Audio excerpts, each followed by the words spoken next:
Welcome back to Switch to Linux. This is the business section of Weekly News Roundup. These are recorded live Friday, 9 p.m. Eastern Standard Time. Come on by at that time if you want to catch the show live, or you can just watch these little clips here. Today, our affiliate link we are highlighting is A2 Hosting. This is who I'm using for all of my variety of websites, email servers, my Nextcloud instances, all my different clients. I run these on A2 Hosting. My link is there in the description or on the screen, tlm.li/A2H. tlm.li is my private in-house link shortener. So with that being said, let's go ahead and jump on over into the business news that I like to call corporatocracy, because that's kind of where we are. The companies are the ones actually making the rules these days, not our politicians. They just, how much does it cost to buy a politician?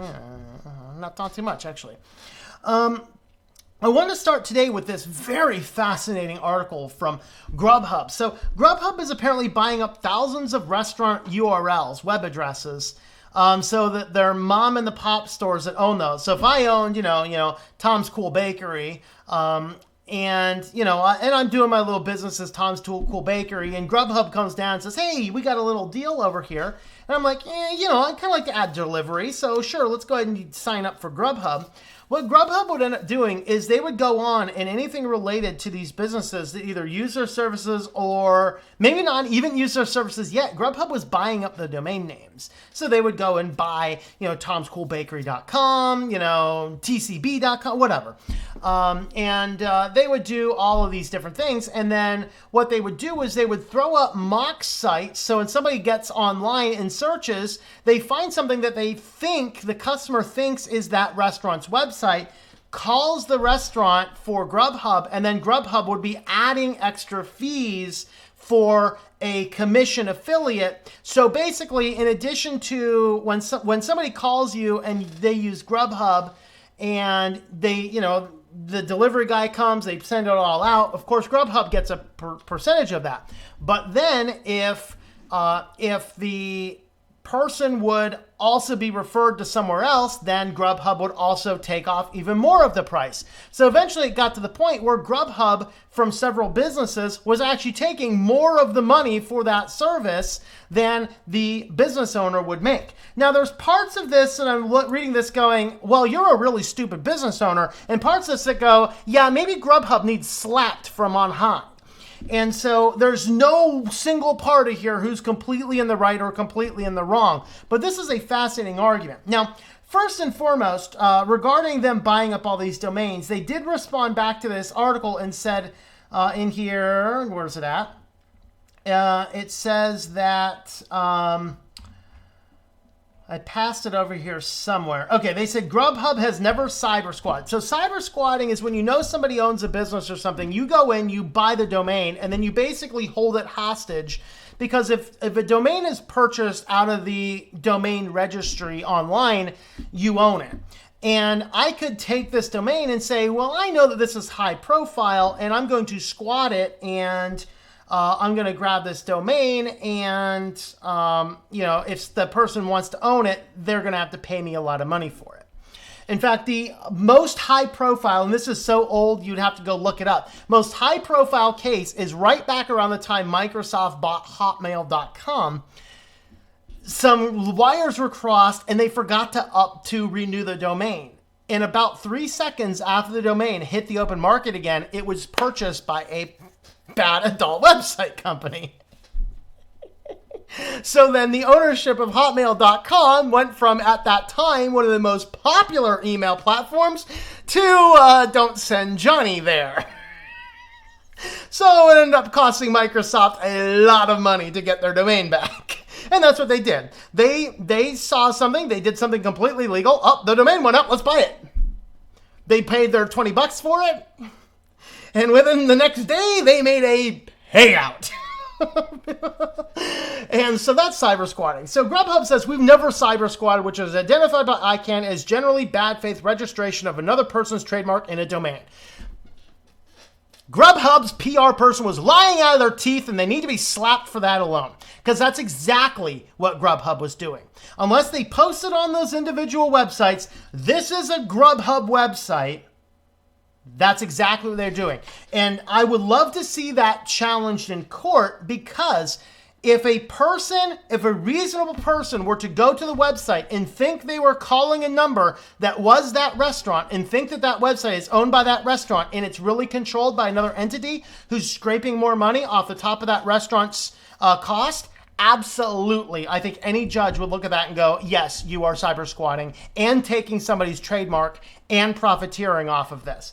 Now, I think that what happened, if I have my guess, is Grubhub was doing this. It was becoming a big deal, and they probably had a lawyer look at this and go, you need to not do that. And so what they did is they basically said, we stopped this service, but we've always transferred these domain names back to the restaurants as soon as somebody requested it. Which, okay, if they did that, that's fine. So I think basically they were doing exactly what this article is saying, and either they were caught low profile and switched it, or the lawyer said, you got to stop this now because this is going to cost you your business. And so I think that it's more of that scenario. They were doing something stupid, a lawyer corrected them, and now this restaurant owner is mad because they didn't know this was going on.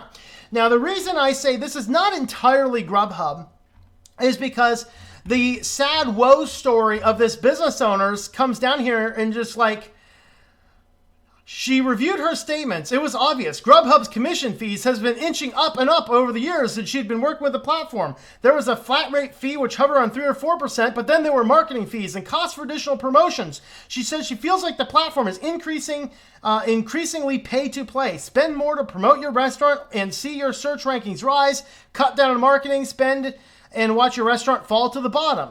And she says, quote, it's putting a financial hole. Last month they paid $7,000 to Grubhub. That's my rent for the month. So you're telling me that you've been working with this company for 3 or 4 years and you had no idea how much money you were paying them? You're a bad business person. You deserve to go out of business. Okay, I run a couple businesses. I know every single week how much money from my business is going to each different entity that different things are doing. Wake up, smell the coffee. That's not Grubhub. That's you being a bad business person. So yes, I completely agree. Grubhub was doing some really bad, really stupid things. However, the business owners need to read their contracts. They need to understand what they're getting into, and they need to watch their statements, for crying out loud. What do you guys think of that? Let me know. But anyway, an ex-chair of the FCC gets 5 years in prison for fraud. I mean, you know, somebody in the comments says, well, when's this guy to Asia Pie? Oh, about 3 or 4 years after he's done with his commission. He'll be rolling in the bank. He'll be over there rolling on a pile of money given to him by Verizon for all the money they're giving him. And then he'll have to go off to a minimum security prison for a couple months. But basically what happened is, in this case, this was an FCC commissioner, and dealing with, Elizabeth Ann Pierce.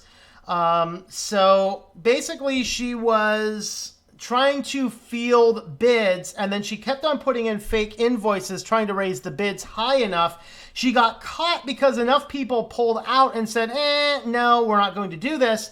So an investigation was ensued, and they found that, yes, she was indeed guilty of causing bids to go up, helping her and her company while she was an FCC chairman, and so she's going to jail now. So that's exciting. Good to know. If only we could swing this back and start looking at Asia Pie's actions now and send Mr. Shut Your Pie hole to prison for a little bit, because he's definitely not working on behalf of the people. That would actually be cool, but we can only dream, can't we?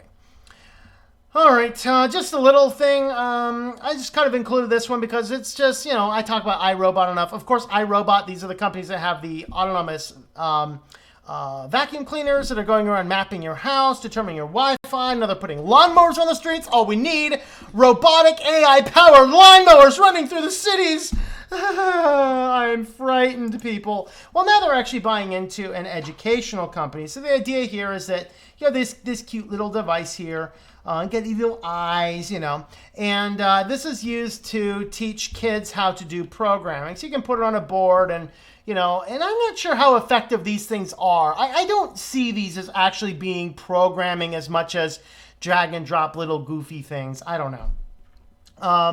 That being said, I don't know. It's interesting. What do you guys think? iRobot acquiring an education focused company. This is down there for y'all down under. So Vince, if you're still here, media companies scrambling after a judge rules that they are liable for Facebook comments. This is in Australia, not in the United States. So an Australian judge finds that media companies have a responsibility to ensure defamatory remarks are not posted on social media. That might about be the end of Facebook. Woohoo! Yay, praise! All right. I'm not going to go into any more on that one there because we're already getting over time, and we have our fun story coming up shortly. This was a fascinating one. We talked about all of these AI cars. So this is actually a hacker group that's basically looking at the insecurities and vulnerabilities of all of these AI vehicles. And so what this guy did is he was able to completely fool a Mobileye 360 Pro. And we're not going to play all this video. I think I actually have to play this video on YouTube. I don't know why you'd link it to something you have to go over to YouTube to play. So basically what happens is they have a drone, and the drone is coming by and pasting here. Let me studio mode this. The drone is pasting a speed limit sign just on a random object here. And what they're going to show is that the car goes in here, and the car, as it's driving by, the Mobileye sees this and thinks that now this is the speed limit. So the idea here is that this car, the driver, while he's in manual control of the car, sees this and goes, oh yeah, that I don't know what that is, but speed limit here is 20, you know. But if they said if this car was in an autonomous mode, the car would have ramped up because the car now perceives the speed limit as being higher. So this guy kind of tricked this AI car using a projector attached to the side of a drone. Does that make you any more confident about having all of these AI-powered cars on the road? I know it terrifies me to no end. All right, now on to our featured story. This brings us from ProPublica. Apparently there is this Methodist Hospital that even owns their own in-house collection agency that relentlessly sues the poor people who can't pay their bills. In 1 year, they've racked up over 8,300 lawsuits, and they send over half of their lawsuits to wage garnishment. And this hospital is affiliated with the official Methodist Church. So you Methodist Church people out there, you guys better go to your churches and tell your denomination to pass it on up the line to tell these hospitals to stop ripping off poor people. Now, I have to stop here and say that there's a deeper issue here, and that is that I don't really expect the hospital to foot the bill for every single poor patient, but this is a nonprofit. It seems to me if we really want to solve just a small sliver of the medical issues in this country, we need to take all of these nonprofit hospitals, and instead of them paying off politicians, passing laws, or doing other weird nebulous community resource things that they have to do to maintain their nonprofit status, why don't they start offering services that become, basically operating a little bit more like credit unions? The reason a credit union is so much better to do business with is because at the end of the year, they're a nonprofit organization. All the money left over at the end of the year, they take it up and they divide it among the people, which usually means a lot lower interest rates, or like lower interest rates for loans, higher interest rates for savings accounts. But if these hospitals, instead of doing all this nebulous community stuff, which is mostly meaningless, what if instead they took all of this money? Because this hospital is actually bringing in, I think they were saying, I forget the number. This hospital makes over $1 billion a year. What they should do is they should, at the end of the year, okay, let's see how much money we have extra. Okay, we need to save this for retained earnings. It's okay. Let them have a year or two of operating expenses, and then take all of that extra money, instead of giving us some nebulous crap out there, why don't you divvy that up among the people who have outstanding bills? so that now the nonprofit can help lower medical costs of poor people who otherwise cannot see a doctor. So what was going on is they followed this person who had a 2-night stay in the hospital, which cost $12,000.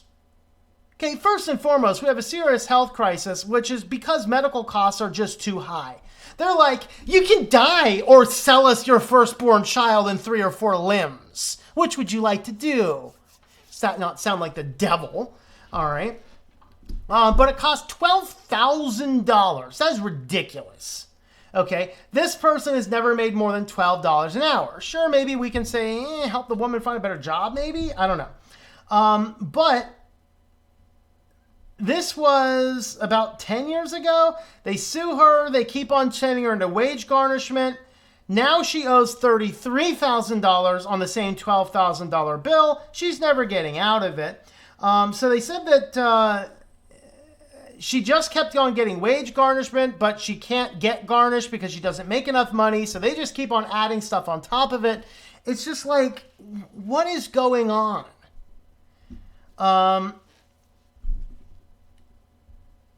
They give, I guess, $226 million in community benefits, which, you know, again, paying some politicians, doing political stuff, and, you know, maybe mowing a lawn or something for a park. It'd be way better if they take this and lower the cost of treating people who can't afford it. That'd be a better way of spending it. So I don't know how exactly I want to feel about this article because, yeah, on the one hand, I don't really expect someone to be able to have to go in and get everything free. But at the same token, man, at some point in time, a hospital's got to look at a person and go, you know what? This person can't pay the bill. Maybe, I mean, sure, maybe let's work out a plan that we're not raking you over the coals, which for you Methodists out there would be called usury, and your scriptures forbid it. Look at these people and say, this person can't. You know what? We're going to work with you. We're not even going to charge you interest. You need to just pay the bill back. It's a nonprofit, right? All right, so that's kind of my thoughts. What do you guys think? Let me know in the comments down below.